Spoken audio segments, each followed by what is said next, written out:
Nós vivemos numa sociedade padronizada. E qualquer iniciativa, qualquer tentativa de sair do padrão, onde grande parte das pessoas são catequizadas a seguirem esse padrão, ela nunca é uma iniciativa que vai ser bem vista ou muitas vezes apoiada por muitas pessoas. Justamente porque qualquer iniciativa que saia de um determinado padrão, ela é vista com certa estranheza, muitas vezes como muito boa para ser verdade, e por aí vai. No fundo, a pessoa ela entra no ensino fundamental, ela passa ali a primeira, segunda, terceira, quarta série, depois a quinta, sexta, sétima, oitava, depois o ensino médio. São praticamente 11 anos para que depois ela vá para uma universidade, em seguida ela arrume um estágio, ela tem um emprego e ela eventualmente compra um apartamento, uma casa financiada por 30 anos, onde ela vai passar o resto da vida naquele bairro, naquele local, onde ela cria raízes, e elas entendem que a vida é simplesmente isso. No entanto, o sistema todo ele conduz apenas para essa alternativa. E na realidade, não existe apenas essa alternativa. Não é? Uma pessoa, um jovem, ele pode ser um músico e ter um músico de sucesso e ser realizado como músico. Ele pode ser artista, um artista plástico. Ele pode ser um bailarino. Ele pode ser um sacerdote. Ele pode ser um político. Ele pode ser um atleta. Ele pode ser um empreendedor. Não é? Ou seja, as alternativas dentro da sociedade são muitas. No entanto, qualquer iniciativa individual que saia desse modelo padronizado, ele vai ser, num primeiro momento, muito questionado. Não é? Muito questionado.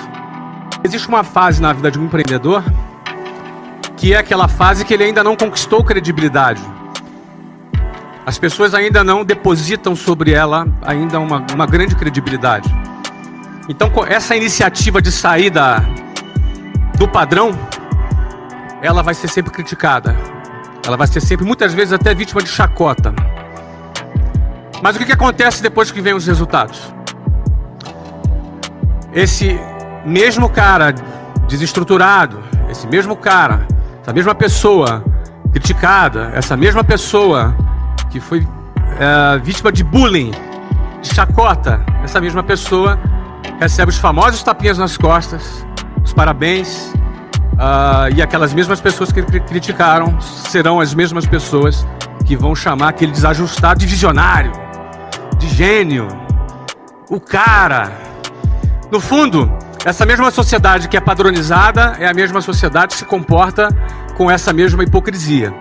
Porque no fundo as pessoas vão estar sendo valorizadas por aquilo que ela tem, pela quantidade de dígitos que ela representa. No fundo ela vai ser valorizada pela tag dela, pela etiqueta dela, pelo patrimônio que ela representa. Isso significa a hipocrisia da sociedade que nós vivemos. É importante entender que é desse jeito que funciona, é dessa maneira que é. Você não é nenhum coitado se você está sendo desacreditado, se você está sendo uma pessoa que não está sendo incentivada, que não está recebendo eventualmente algum apoio. Não é? É desse jeito que funciona. Quando nós entendemos que é dessa forma que funciona, é dessa maneira que o jogo funciona na sociedade, nós temos um projeto em mente, nós temos um propósito em mente. Entender que é desse jeito que funciona, entender que é dessa maneira mesmo que a sociedade se comporta, te dá força para atravessar o momento do início, quando você ainda não conquistou a sua credibilidade. Só que no dia que você vencer e que todo mundo puxar o seu saco, e que no dia em que as pessoas passarem a te dar valor, não é que o teu valor aumentou. O meu valor é exatamente o mesmo de hoje do que quando eu estava dentro de um ônibus lotado. Então o meu valor é o mesmo. O teu valor hoje é exatamente o mesmo do que o dia que você conquistar alguma notoriedade. A diferença é que a sociedade vai perceber o seu valor de uma outra maneira. Então o segredo é você não se iludir com o que a sociedade hipócrita pensa a seu respeito. Nem quando você está em baixa e nem quando você está em alta. Quando você está em baixa, você não é esse cara desqualificado, ou esse cara desprezível, ou esse cara, esse favelado da periferia, ou essa pessoa que ainda não conquistou nada. Isso não é verdade. Da mesma maneira que não é verdade que se um dia você conquista a sua notoriedade, você é o cara. Você também não é o cara. Muita gente não consegue conviver ainda com esse período em que ainda não conquistou a sua credibilidade. E muita gente, quando conquista o primeiro sucesso na vida, o cara já se sente que é o cara. O cara já se sente a última Coca-Cola do deserto. E aí, ele se perde. Muita gente se perde na hora que tem o primeiro sucesso e depois não consegue avançar.